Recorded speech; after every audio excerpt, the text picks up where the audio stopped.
Thanks for joining us in the trenches with Dave Lapham, brought to you by First Star Logistics. And we've got a very special guest for you today, no question about it. The Bengals lost their first two games of the season, both division losses. The LA Rams come to town, the Bengals notch a victory. Well, that was the Ring of Honor game. That was big. Kenny Anderson is in the Ring of Honor. Kenny Anderson is our guest today. He talks about the Ring of Honor dinner, the night before the football game that a lot of Bengals alums came back for. It was a great night, no question about that. And of course, the big thing on an international basis was the status of Joe Burrow's calf. Talked to Ken Anderson about that. What's it like playing with injury at the quarterback position? How does it affect you, both mentally and physically? There's a lot of very interesting things to say about Joe Burrow's calf, Ring of Honor, and the victory over the LA Rams.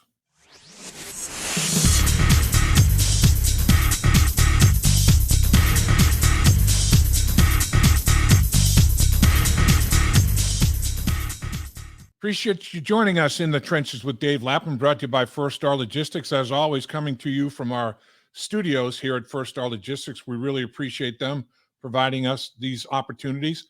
And what an opportunity we have, and what a great decision you made, because our very, very, very special guest is the legend, Ken Anderson, number 14 in your program if you're a Bengals fan, but definitely number one in your heart. Kenny, what's up, my man? Not much, Scoop. A lot better this week, finally coming off a win than has been the last two. No doubt about it. It's interesting, though.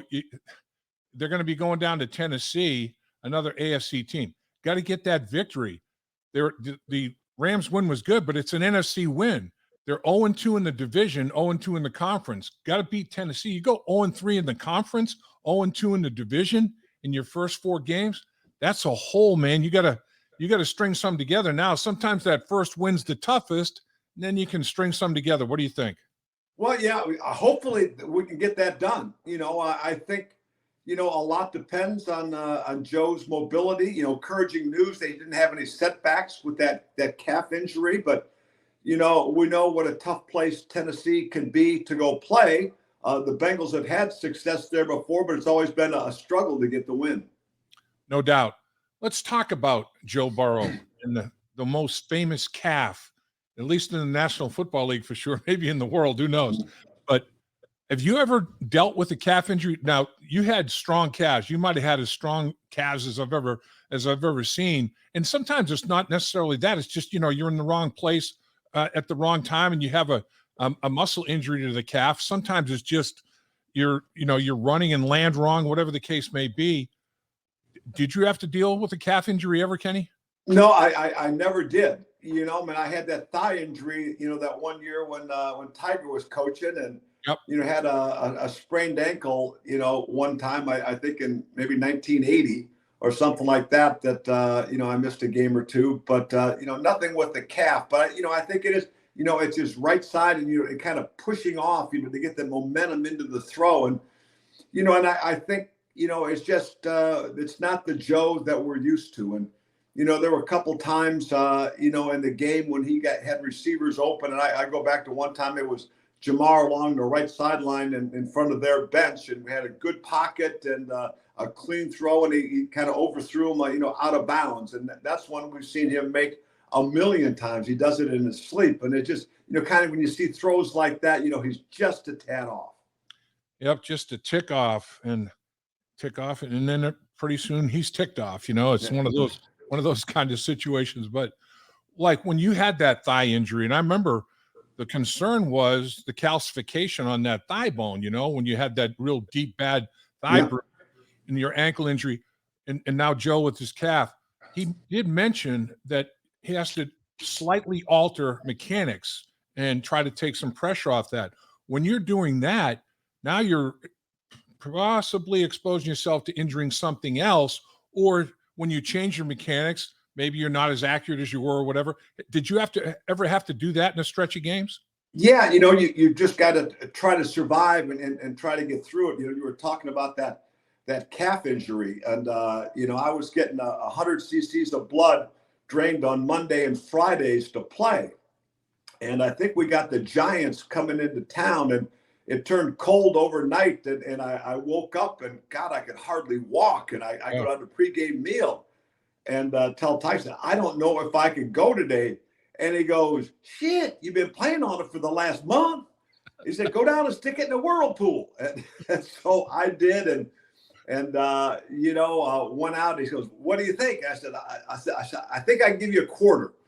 And so I think that was the one. I started off 3 for 3 in the first quarter with 3 touchdowns, and we're ahead 21-0. It starts to snow, and he says, can you hand off? And I said, yeah, I can hand off. I think I threw 2 passes in the second half, one of them to Corbett for a touchdown. So I think that was the best day I ever had, like 4 for 5, 4 for 6 with 4 touchdowns, something like that. But, you just, it's like I say, you need other people to help pick you up. And certainly the weather was a factor that game. And I remember at halftime, now we got about an inch or 2 of snow on the ground. And they're going to plow the field. And PB calls down for the press box, get the plows off the field. They can't catch us on a bad field. Our quarterback's got a bad leg. Oh, man. I do remember that vividly. Thigh bruises are no joke. I mean, there's no question about that. Tiger was great, though. Like you said, I remember I dislocated my elbow. Big Mike McCoy fell in the back of my arm and got it going the wrong way and dislocated it. And doctor comes out, grabs my thumb and pinky and reduces it. So I go to the sideline. They tape it up at a 45-degree angle. The Tiger comes over and goes, you're playing, aren't you? And I'm like, I hadn't even thought about that, Tiger. He goes, no, you're playing.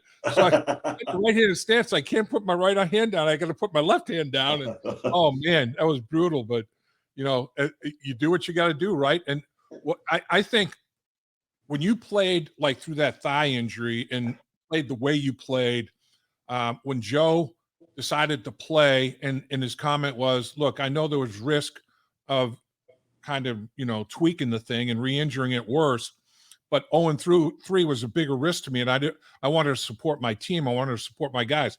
That was your mindset. And everybody rallied around you and rallied around that. You're going to do the same thing with Joe Burrow. I mean, that bonds a team, doesn't it? Oh, no question. And, it's any player, if you feel that you can go out and play, you go out and play. This is what you do. It's our job to do it. But more importantly, I mean, I think, we were really close as a team. And you don't want to let your teammates down. And I know that's Joe's feeling, as well. And, the kind of, is it going to get any worse if I hurt it? Those are the things you got to weigh a little bit going forth. But I think, it's medically, it's a little bit different now. The doctors have a little bit more say. The trainers have a little bit more say than when we played, Dave. But, it wasn't those guys that told you if you were playing or not. It was the head coach that told you when you were playing. But, they consult. They know what's at risk. And everybody gave the okay. And I'm sure Joe had a lot of influence in that as well. And he's a tough kid. He's a competitor. And, all of a sudden, the encouraging thing in the game, all of a sudden they ran the ball, although they threw it 49 times, they ran the ball a little bit. Joe Mixon was effective.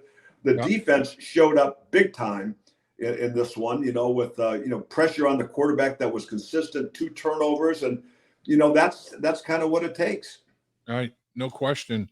It's a tough dynamic. On the flip side of that, in your coaching career, did you ever have to game plan with a quarterback who was medically limited a little bit, and he was still going to be able to play, but not 100%, and might have to tweak, alter some things? Did you ever experience that where you had to really significant alterations of a game plan for that reason?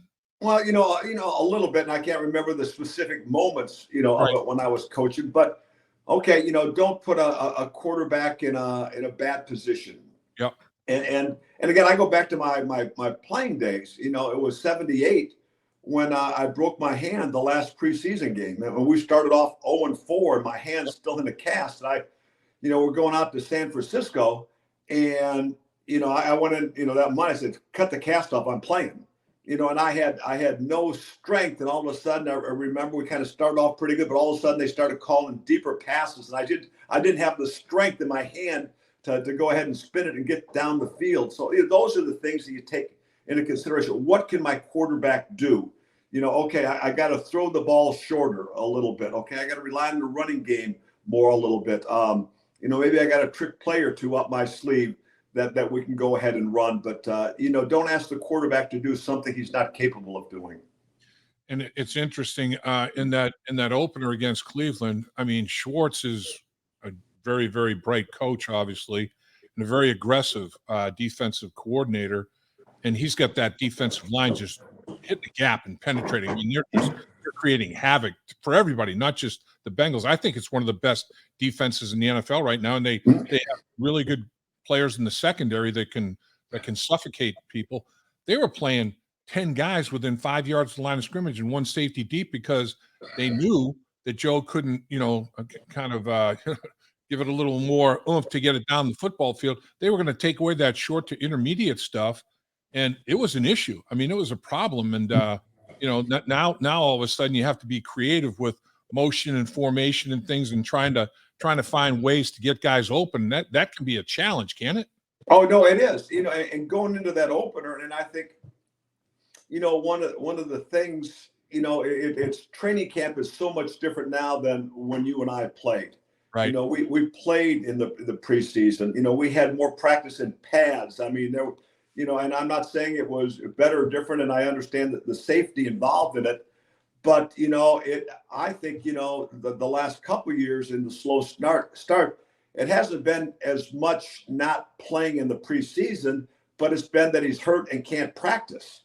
I think that's, a big difference. If I can go out there and get 5 days of practice, good days of practice that I don't play in the game, okay. But it's a little bit different when I go, a few weeks and I'm not practicing at all. So when you had great receivers to work with in your playing days, Jamar Chase is a unique and special talent. He had 12 catches, one off the club record of 13 in a single game by Carl Pickens. And Brian Callahan's like, I had no idea. If I knew, I would have gotten him that 13th and hopefully 14th catch. He didn't know until after the fact about it, but 12 catches for 141 yards. And he's got traits physically that are, mind-boggling. But the thing that is underrated about him is you can line him up anywhere. He can be in the slot. He can be at split end. He can be at flanker. He can be, if you have a three receiver set to one side, he can be the inside slot or the middle slot. He can line up anywhere. He knows every assignment. He understands coverages. He understands adjustments to coverages in his routes, so he's on the same page as his quarterback. How unique and how big a weapon is that when you have a guy that physically gifted as well as that kind of football IQ? Well, it's hard to double him from a defensive standpoint. Right. Okay. Where's he going to be at? I know there's defensive coverages, okay, we're going to play this, double the stars. It used to be one of the calls. We're going to, wherever they're at, try to pick out and double them. But, you can't practice all the spots on defense to go ahead and double what your technique's going to be. So I think it is an advantage. But, the Bengals are a smart team. And, gosh, I think what happened was the Ring of Honor game 2 years ago when I was going in, and they laid that egg, the first half. And they come out the second half and they're in a formation where the tight end is the far guy outside and then trips, and Joe sees the zero blitz and audibles to the wide receiver screen. Well, that's the tight end. Well, everybody knew what to do, and it was a 20-yard gain, one of the key plays in the game. And they actually go out there and they may not physically run the routes, but they'll line them up in different positions. Okay, think about what you do. And when you've got a smart team like that understands the offense, understands the concepts, and you can put them anywhere, it really makes you dangerous. You mentioned the Ring of Honor. The Bengals are 3-0 in night games where the Ring of Honor is part of it. Joe Burrow is undefeated in primetime. He hasn't lost a primetime game since he started quarterbacking for the Cincinnati Bengals. But the Ring of Honor it's special. I mean, they did a great job. The Bengals, again, go to Morton's, and they basically rent it out. And there had to be, 125 people at that dinner. And it was like a big reunion. I mean, wasn't it great to see everybody? Oh no, it was. I mean, guys I hadn't seen in a while. Richie Braham and Rocketeers. Kind of offensive line cohorts of you.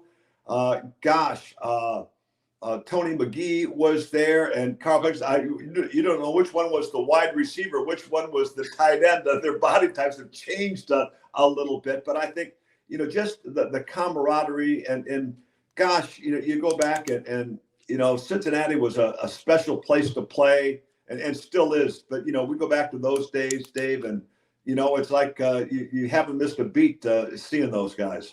You're right. It's like you haven't seen a guy for 10, 15, 20 years, but about 5 minutes into a conversation, it's like, oh, man, it's like I saw this guy last week or I saw him yesterday, I mean, when you go through what everybody went through for that common goal, it's such a unique relationship, and that bond is so deep, isn't it?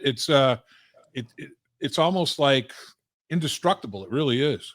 Well, no, it is, and like I say, it is just I give credit to the Bengals. I mean, this is something that they haven't done before, right? And to go ahead and close down a place like Morton's and have everything was first class that they did, and like I said, I think the players had a great time, and I just wish we could do these little mini reunions more often because they're a heck of a lot of fun. They are. I mean, it is. It's something that players, everybody that when it was their first exposure to it, they're stunned. And then if you've done it before, but you're coming back, it's like what to expect, and then it exceeds those expectations. Oh, heck yeah. It's always good. It's always good. There's no doubt. So now both the quarterbacks that led the Bengals to the Super Bowl 16 and Super Bowl 23, and they were both MVP in those respective seasons. Both of them are now in the Ring of Honor, and you were the one to put the jacket on Boomer Esiason. What was that like for you? Well, I think kind of coming full circle for Boomer and I, and I was kidding, the night before they asked us all to kind of share some stories. And I said, the relationship I had with Boomer is kind of a three-tier relationship. When we drafted him in 85, and he told me this, he says, man, I knew my signing bonus was more money than you were making. And he was a little bit brash in those days. And, he knew he was going to be taking my job, and he wanted it sooner rather than later. So we weren't real close. And then when I, got into coaching, and then we brought him back after, he had left and gone to the Jets and was in Arizona. We brought him back to back up Jeff Blake. And Bruce had turned the play calling over to me. And we're up in Indianapolis playing, and we got off to a bad start. And I said, let's put Boomer in. And we went in, and I think he started like the next 5 games, and we're putting 40 on the board every game. I think we went, 4-1 or 5 in one of those games. And that's when was it Bobby Hoying took the Eagles, on a 2-minute drive to beat us like 42-40, something like that. Yep. But that was, to me, it was me as now his coach and him being on the same page, and just, we're in each other's heads, knowing what's going on, and we're really successful offensively. And then, after, he retired, and that we stayed in close touch then, and our relationship has really grown. Where, he's one of my closest friends now, and I really enjoyed, our growth, and to see, Gunnar there with his little boy and his daughter there with one of her little girls. Gosh, was that special? It was extraordinary. And I remember talking to Boomer about that run that season to finish 4-1. And he said, one of the most amazing things, he said, I'd be in the huddle, and I swear to God, I'd think about a play, and Kenny would call it. He said, as soon as I started thinking, like, okay, man, this would be a good idea, Kenny would be like right on top. I mean, boom, boom. Like you say, you guys were connected. It was like mental telepathy. I mean, he said you guys were on the same page to the point where he said it was almost scary. It was almost ridiculous. Yeah, no, it wasn't. One story about when, he had taken over for me in 86. It was going to be my last year. And so I'm backing him up, and we're down in Houston. He's not playing well. And Sam says, go warm up. You're going in. And Boomer sees me warming up, comes over after that series and turns over the Gatorade table. And Sam says, okay, now you're really going in. And I go, so, Oh man, unbelievable. So the other guy that went into the Ring of Honor, Chad Ocho Cinco Johnson, Kenny, that guy had the sweetest feet I've ever seen on a receiver. He was a great route runner, but the thing that was extraordinary, two things that were extraordinary memories of him. He would be going full tilt and be able to come to a complete stop in like one step. I mean, he could stop as quickly and as brilliantly as anybody I've ever seen, then start again. And then on the sideline, when you have a receiver that can get that tap and get both feet down, how big a confidence builder is that to throw that, that route to the sideline, knowing that you got a guy that, man, put it in an area, he's going to get both feet in bounds and make a catch for you. Oh yeah. I mean, he had all the. I mean, he had great hands. He had speed. The change of direction that you talk about. But I was coaching at that period of time, and the thing is, he really liked to practice. And you know how sometimes they don't want to run too much, and you're going through the lines, you're going through the drills, and heck, he'd listen. I'll just take every one. I mean, he would go, and he was really a tremendous practice player, and I think that showed up on the field. So this football team, in I think it's 4 of the 5 years that Zach has been head coach, has started 0-2, and famously started 0-2 a couple of times, where one time ended up going all the way to the Super Bowl. Oh no, that was last year. It started 0-2. It wasn't the Super Bowl year. Went 1-1 in the first 2 games, but having those slow starts, I guess, gives you confidence. But you certainly can't take it for granted.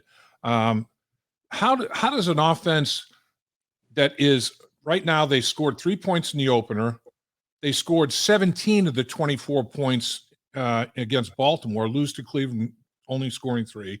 Score 17 against Baltimore, 24 on the board because of an 81-yard punt return touchdown, and then 19 this past game for the win. But 3 football games have not put 20 points on the board yet. What do you think what are some of the things that you think they need to do offensively to continue to build some momentum? Well, I think just playing. When you think about it, Dave, well, geez, back when we started, we'd still have 3 exhibition games to go.